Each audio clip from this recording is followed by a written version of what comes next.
Hello, praise the Lord. Welcome back to your class on Bible Survey 2. And today we are going to begin with our next chapter, that is lesson 27. And today we are going to talk about pastoral epistles. So, in the last class, we have been talking about prison epistles.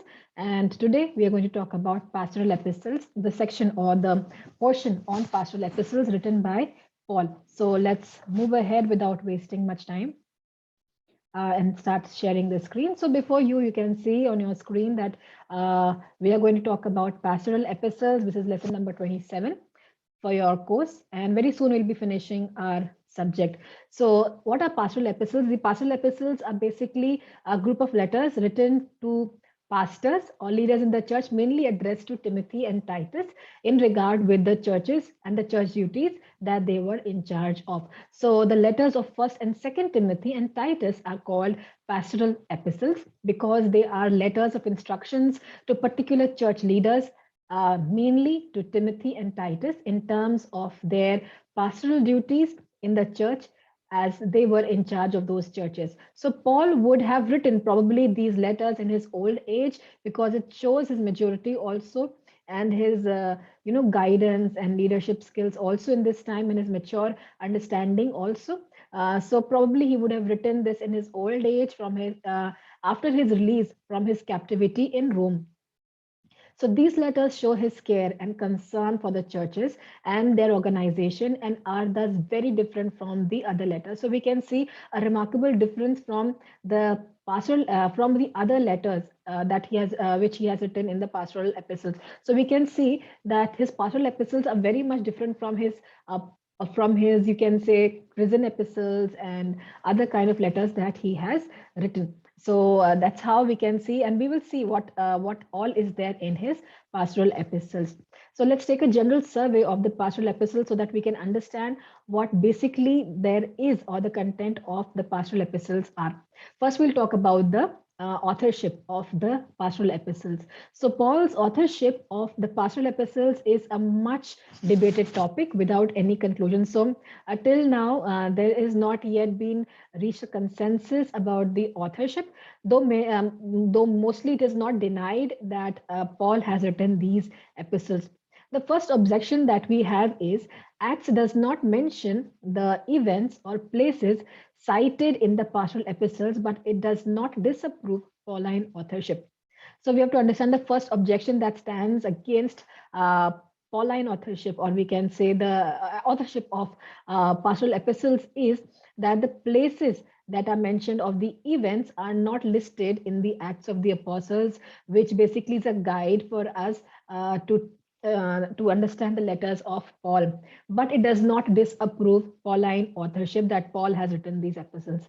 It is possible that Paul wrote them after his release from imprisonment in Rome because the book of Acts ends there where he is imprisoned. Okay. So probably he would have written it in his fourth missionary journey. And these places are mentioned, which are mentioned, are not found, thus not found in the book of Acts. So probably he wrote it during his fourth missionary journey, which is not a part of the book of Acts. So the book of Acts leaves the question of Paul's release unanswered, but there are strong evidences for believing that he was released after 2 years, as is inferred in the pastoral letters and traditions also. Paul probably then took the fourth missionary journey to Ephesus, leaving Timothy there when he went to Macedonia and on to Crete. He left Titus over there to carry on his missionary work. So, in the fourth missionary journey, he took along Timothy and Titus, and probably took Luke also along. So, we can see when he was traveling, when he was on his fourth missionary journey, when he reached Macedonia, before leaving from Macedonia, he left Timothy over there to take care of the ministry over there. And then he left when he moved on to Crete. Then he left Titus over there in Crete to carry on the missionary work. And then he moved ahead. He spent the winters in Nicopolis and probably then he went on to Spain. And he worked there at the time of the outbreak of Nero's persecution, which is considered to be the most difficult persecution, the time of persecution. So he left from Spain. He went on to Spain and he worked over there during Nero's persecution in the autumn of 64 AD. And probably he wrote First Timothy and Titus by then. However, Second Timothy makes it makes it clear that Paul is once again in prison. Okay, he's once again a prisoner in Rome, and he is now kept in close confinement. Now he does not have the freedom, so he is kept in close confinement like a malefactor or a mujrim, जिसको आप बोल सकते हैं, somebody who has done something wrong or harmed, with no hope of release. So we can see in chapter 4, verse 6 to 8 that when he's writing Second Timothy, it is clear that he's in prison again. He's in confinement and he is in Rome right now, and he is in strict trial at that time, and he does not have the freedom as he had in his first imprisonment. Traditions tell us that he was beheaded, or his head was cut off on the Austin Way in Rome in late 66 or early 67 AD. The second objection about Paul, about the authorship, is that the style of the pastoral epistles is different from that of the other letters. However, we can see a development of his writing style from his early letters to later letters in both vocabulary and in style. So we have to understand that depending on the audience, depending on the genre, depending on the situation or the occasion or the problem or the topic or the issue, the style of writing changes, and we can see that there is a development in his writing style from his earlier letters to the last letters, that is a prison sorry, that is the pastoral epistles, and there is also development in the vocabulary and style also. And it is very logical that there can be a difference because he has advanced in age, he has advanced in his maturity, he's advanced in his understanding of a lot of things, and he has grown in his vocabulary, he's grown in his understanding, and also the style can be different because the genre is different. He's writing to a church, not to personal letter, not to other kind secular letter or something like that, or committing to a certain problem and all that. So it definitely has to be a different style. He may have also used different amanuensis. It is one of the suggestions that he probably had also used a different amanuensis, which means a personal scribe. So you have to remember that in those days, even in the Olden Testament times, people used scribes, personal scribes. So the prophet used to say some things, and there were scribes who would write those things down. So he may also have used a personal scribe to write these letters. He was quite old in that age. So this is a very much probability, as he was in jail and would not have had access to the writing materials.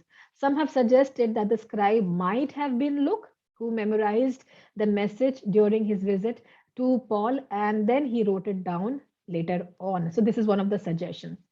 The third objection is that Paul's favorite topic of salvation by faith and the work of the Holy Spirit both are missing in these letters. Now, definitely, we have to understand that these are pastoral epistles, and the theme and the topic and everything is different.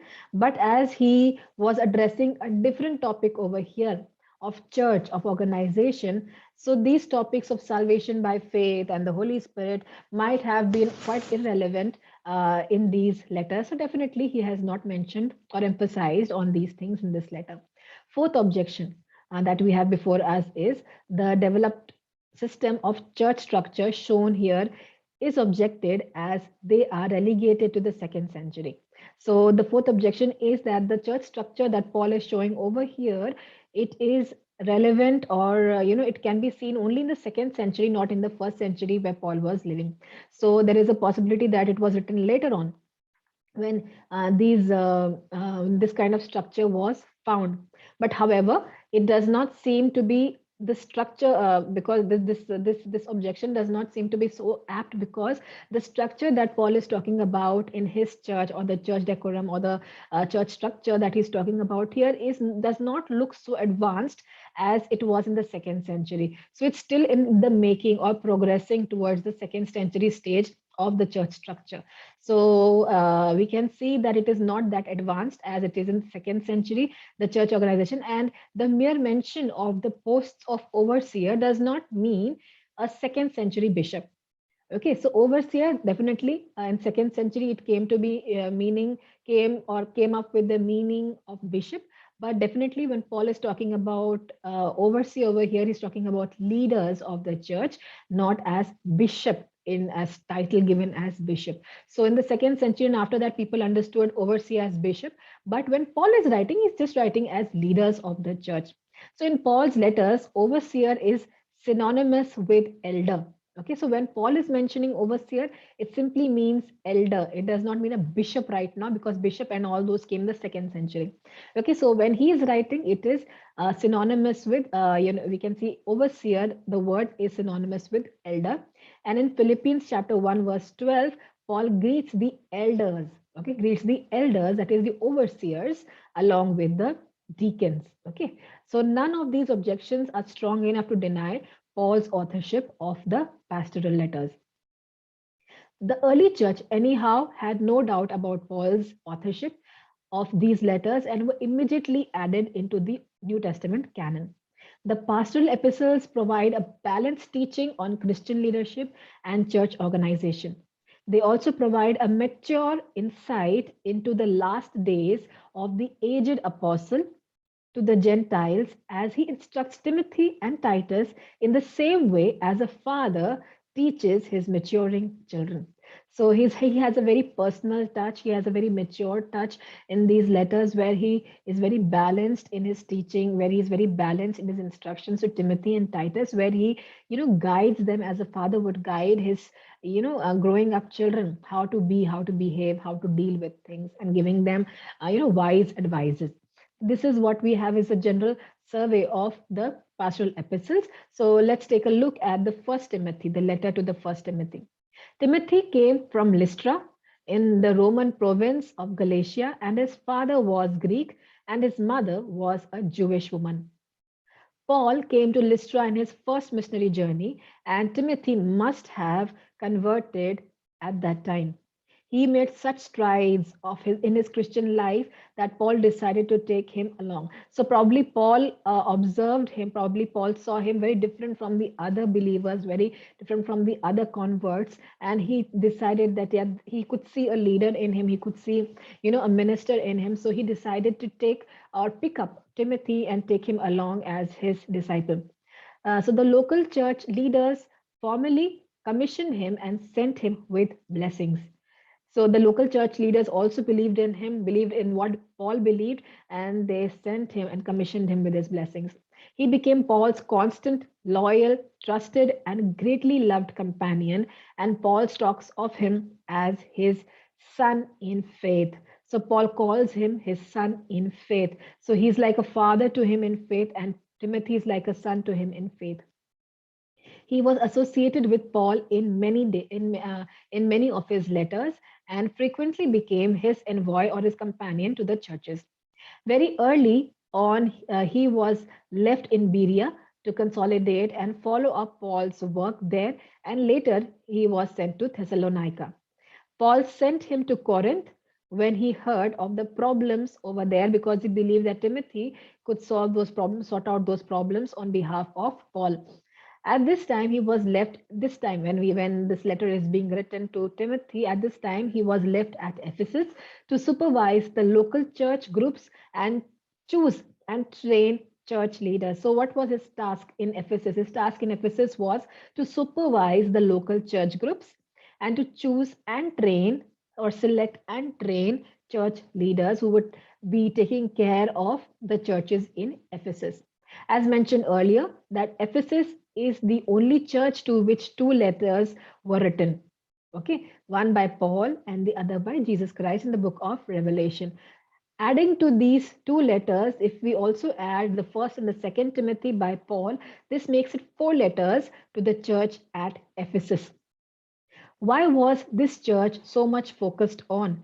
Four letters towards this church. So why was this letter church so focused on? The problem at the Ephesian church was that the false teachers who were teaching new doctrines with apocryphal Jewish legends and family trees. So, what was the problem now? Now, there was a lot of false teachers over there who were actually trying to teach new doctrines apart from what Paul had already taught. And what they did was they combined it with the apocryphal Jewish legends and their family trees. Okay, we can see in chapter 1, verse 4. This was probably an early form of Jewish Gnosticism. Okay, Jewish Gnosticism. So Gnosticism was not only the originated in Greek, but we can see that there was also a form of Jewish Gnosticism also creeping up. So a mixture of this and Gnosticism and Jewish apocryphal Jewish legends and family trees joined together. So Timothy is, we can see that this was probably an early form of Jewish Gnosticism.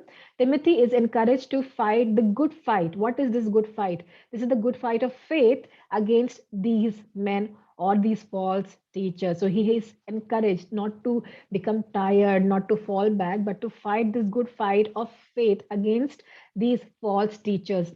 So the emphasis of this letter is therefore to deal with these teachers who do not know what they are talking about or what they so confidently affirm. So what Paul is saying that in chapter 1 verse 7 is that these false teachers, they do not know what they are talking. They have no idea of what they are talking, and they are so confidently teaching something that they have no clue about. Timothy is therefore told some things. He's instructed some things. He's instructed to prevent them from giving wrong teachings. Then he's instructed to select the right leaders who will give correct teachings. Then to organize church leaders accordingly. And then to prevent women who were uneducated and swayed and enticed by these false teachers to teach their wrong doctrines. Okay, so this is something very important point, and we'll be continuing on this point very soon. So, what was Timothy instructed to do? He was instructed to prevent prevent the church from prevent these false leaders from giving the wrong teachings, and then to select right and anointed leaders who will give correct teachings, to organize the church leaders accordingly, and to prevent women who were uneducated and swayed and enticed by these false teachers to teach their own doctrines. Okay, wrong doctrines. So the controversial verse found in First Timothy chapter 2 verses 11 to 15 is written in this context. So it is not simply that the woman should not teach or preach or stand and in the leadership position. There is a reason why Paul is writing that women should not teach. Okay, there is a reason why in this context Paul writes that the woman should not teach. So this is a very controversial verse, and we are going to talk about it right now. So the Gnostic teachers in Ephesus taught something which was very weird and very strange, and which basically was completely false and wrong in the doctrinal understanding. What they taught. So these Gnostic teachers in Ephesus were teaching that woman was made first and Adam was made from Eve. Okay, Eve was made first and Adam came from Eve. Also, they also taught that when Eve ate the forbidden fruit, she did not fall, but got a special enlightenment. Okay, so I would repeat that. So try to understand what is the teaching, false teachings going on over here. That Eve was made first, and then Adam came from Eve. Secondly, they also taught that when Eve, the woman, ate the fruit, she did not fall, but she got special enlightenment. To this, Paul is correcting, and he is teaching in verses 13 and 14 over here, chapter 2, verses 13 and 14 over here. He's correcting this teaching and says, you are wrong. Adam was formed first, not Eve, who was then created. So Paul is correcting the order. He's saying, no, no, no. Adam was made first. Adam was created first, and then Eve came. And after that, Eve was created. The woman was deceived and she also became a transgressor. She did not become enlightened at that time. She did not receive any kind of special enlightenment at that time. And it's not that she did not fall, but she also fell. She was deceived. Okay, she was deceived and she became a transgressor. That means she also fell into the trap, and she also fell and she also sinned and she became a transgressor along with Adam. Also, we can see what these Gnostics were teaching in Ephesus. They also taught that when men and women were created, they had particles of light from God in them. Okay, this is very, you have to pay attention to what this kind of teaching is. Okay, so when man and woman were created, they had particles of light, okay, particles of light from God in them. Okay उनके अंदर परमेश्वर के कर्ण पाए जाते थे, ज्योति के कर्ण पाए जाते थे परमेश्वर से. Okay, so when children were born, a part of these particles would go into the child, and the grandchildren. So जब बच्चे होते हैं उनको, जब स्त्री को बच्चे होते हैं, तो ये पार्टिकल्स, ये कण हैं, ज्योति के जो कण हैं, ये उनके बच्चों में और उनके ग्रैंड चिल्ड्रन में भी चले जाते हैं, पार्ट बाय पार्ट, थोड़ा थोड़ा करके उनमें भी चला जाता है. सो आगे बढ़ता रहता है ये चीज. So which meant that when a woman died, she could not go to heaven, but would be earthbound till all these particles were collected together. Okay, it's very strange. So a woman gives birth to a child, and then more generation keeps going. So this particle is passed on, passed on, passed on, a bit of those particles. So the woman is never free to go to heaven when she dies, because she does not have all those particles within her. So she has, so when, okay, when all of them die, we can see when everything is finished, at that time all these particles will be collected, and only then woman will be able to go to heaven. Till that time she cannot go to heaven. So till all the particles are collected, she cannot go to heaven, she will be earth bound. So she does not receive salvation, she does not go to heaven. Okay, so this was the teaching that was given. That is why it is said, by childbirth she will receive salvation. Okay, she will be set free. That is why Paul gives that teaching over there. So Paul is challenging this teaching in verse 15, saying a woman did not have this problem in childbirth and could receive eternal salvation as long as she continued in faith, love, and holiness, the very ethical practice that Gnostics did not do. So these were the confusions that were created by these Gnostics in Ephesus at that time, and this is why Paul wrote what he wrote about the woman and the childbirth thing in First Timothy chapter 2. So it is in this context, it is in no other context, it is not a general thing, it is in regard with this context only. So Paul was not a person who would say that that woman could not teach, should not teach, and all those things. No, he was very much pro woman leadership, but this is the only point. This is the problem, or this is the Gnostic wrong teaching that they were giving, because of which Paul had to address this issue and write these things in this context, only in this particular context. So Paul is not forbidding women to teach in general, but in this church and local situation, he wanted women to study and learn the truth first and then to teach. So these women were illiterate, because in those days women were not very educated at that time, and were not given, literacy was not there and education was not there. So he is encouraging the woman to first study, first learn properly, and then teach the right things, because they were not learned, unlearned. They were not learned women, they were not literate people. So they were easily swayed by the false teachers, what these other false teachers were telling. So he's simply telling, first study and then understand the proper teachings, and then understand the right doctrines, and then teach. That's what he's simply telling. So let's look at the outline of this letter. First Timothy chapter 1 verses 1 to 2 is salutation. Chapter 1 verses 3 to 11, warning against false teachers. Chapter 1 verse 12 to 20, God's grace to Paul. Chapter 2 verse 1 to 15, instructions on worship. Chapter 3 verses 1 to 16, qualifications for leadership. Chapter 4 verse 1 to 16, instructions to Timothy. Chapter 5 verses 1 to 6 verse 3, advice about widows, elders, and slaves. Chapter 6 verse 3 to 10, false teachers and lovers of money. Chapter 6 verse 11 to 21, Paul's final exhortation. Now let's quickly move on to the second letter. Second Timothy is Paul's last and most moving letter.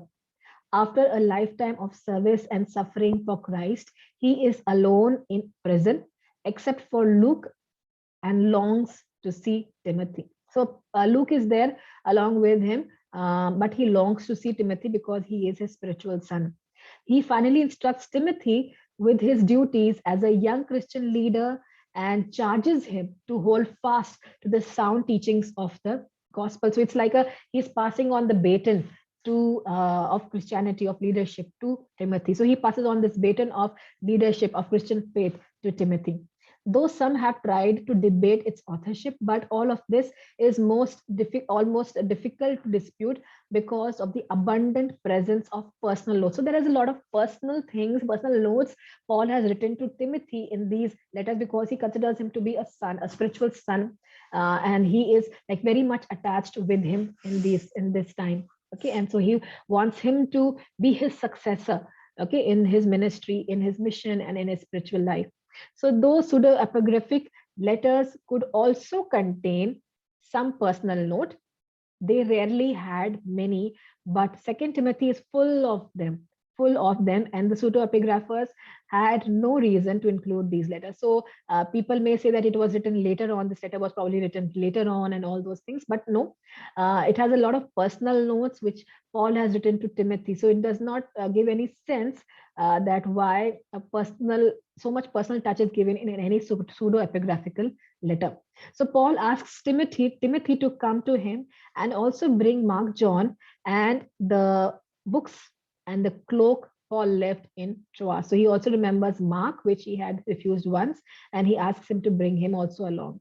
He warns him about the heresies affecting the churches and encourages him to preach the scriptures, promote godly living, and spiritual perseverance. So these are the last instructions that he gives him, and he says that he should preach the scriptures, promote godly living, and the spiritual perseverance. He concludes with his own epitaph. Okay, epitaph means something that is written on the grave. So it's like something written on his grave. He concludes with his own epitaph. As for me, my life has already been poured out as an offering for God. The time of my death is near. I have fought a good fight. I have finished the race, and I have remained faithful. Chapter 4, verses 6 to 7. Let's look at the outline of the second letter to the Timothy.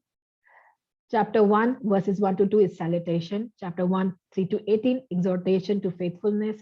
Chapter 2, verse 1 to 13, a call to fervency and endurance. Chapter 2, verse 14 to 26, a workman approved by God. Chapter 3, verses 1 to 17, facing difficult times. Chapter 4, verse 1 to 8, Paul's final words. And last, chapter 4, verse 9 to 22, Paul's final exhortation. Now, lastly, let's move to the letter of Titus. Though Titus is not mentioned in Acts, it is clear from Paul's letters that he was a very important associate and that one of his trusted inner circle. So, along with Timothy, Titus was also a person who was his disciple and in his inner circle. As Galatians chapter 2, verses 1 to 4 tells us that as a Greek convert, he was the test case to clarify the position of non-Jewish converts in Jerusalem. So he was sent to, he was a convert, and he was a test basically to clarify the position of non-Jewish converts in Jerusalem. Later, when trouble flared up in Corinth, in spite of Timothy's work, okay, so Timothy was sent to Corinth to, solve the problems in Corinth, and Timothy had already done what he could do. So after he has done all he could do, Titus was sent after that. So Titus was sent to sort things out, and he established a very good relationship with the church. So we can see what Timothy probably could not do. Probably Titus did it with his relationship tactics and with his relationship gifts. So probably he was quite good in his relational aspects. So Titus was sent to sort out, and then he established a very good relationship with the church. No small tribute to this tact and character. So we can see something, a very important characteristic of his nature, of his personality, was that he was very tactful and very tactful in relational matters. How to how to join together, how to connect, how to build relationships. He was very tactful in that. Several years later, Paul left him in Crete, probably sometime after his imprisonment in 65 AD, to consolidate the apostles' work over there. So Paul left Titus in Crete to continue his work over there. So the last mention of Titus is in 2 Timothy chapter 4, verse 10, where it states that he has been sent to Dalmatia to further the Christian cause over there. So Paul has been sending Titus to different places, as his as we can say also as his follower, or as his descendant, or we can see even as his disciple, who would go to different places where Paul had already initiated the ministry, and he went there and he furthered the Christian causes over there and expanded the ministry. Now, Crete was a very difficult place. Okay, Crete was a very difficult place to minister. The reason being, in the Cretans, basically, the Cretans were habitual liars. It was like in their blood, it was in the spirit, it was in the land. So they were habitual liars. Chapter 1, verse 12 tells us that they were habitual liars, and that the Greek word, a special Greek word was coined or made for them, that is to criticize. Okay, to criticize. To criticize means to lie. They were liars. So it was a special kind of abusive word, गाली अगर हम बोल सकते हैं. So वहां से निकली है, उनके लिए निकली है. So उनके criticize से निकला है, criticize, to lie. Okay, so it is unclear from the letter that even the Christians were an unruly, hot-headed, volatile bunch who needed firm handling. So even the Christians in Crete, okay, even the Christians in Crete, along with the other people or the other Cretans, were unruly, they were hot-headed, they were volatile, they needed strong, stiff handling. So we can see something about Titus over here, that he was good in relation matters, and he was also good and strong in handling these kind of issues. So this also had some kind of relational matters over here, how to handle a soft relation, how to handle these things and build a relation over here also. Since there were Cretan Jews who heard Peter's first sermon on Pentecost in Jerusalem, it was probably one of the first places evangelized. Paul seemed to have ministered there in his first missionary journey.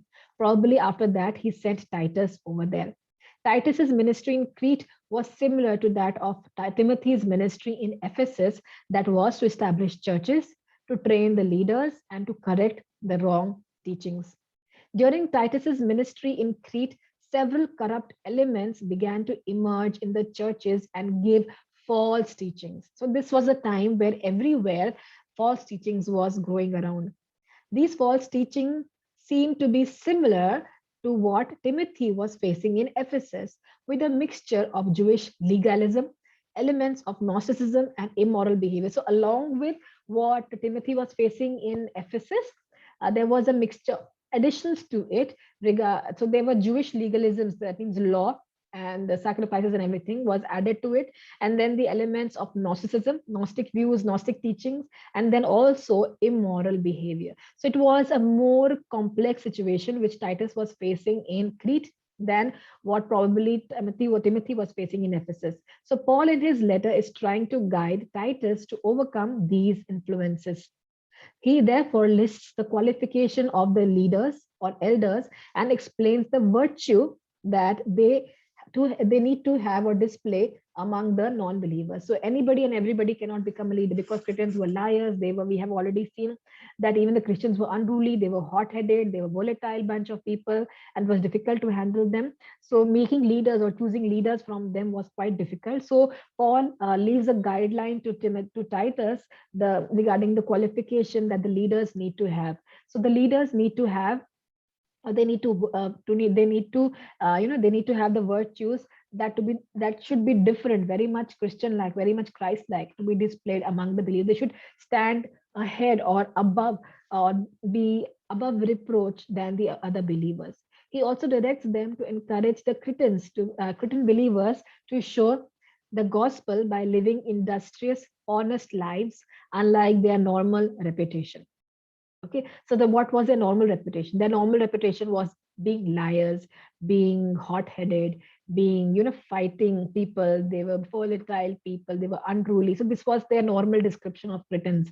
So according to the gospel, so Paul directs them or encourages the Cretan believers to show the gospel through their lives, through living the gospel. Show gospel not only in words, but by living the gospel in the way they work, in their honest lives, in their they should not be, they should stand different or apart from what their normal reputation as Cretans is. Okay, so this is the letter of Titus, and this shows us probably a lot of characteristics of what Titus and ability of Titus were.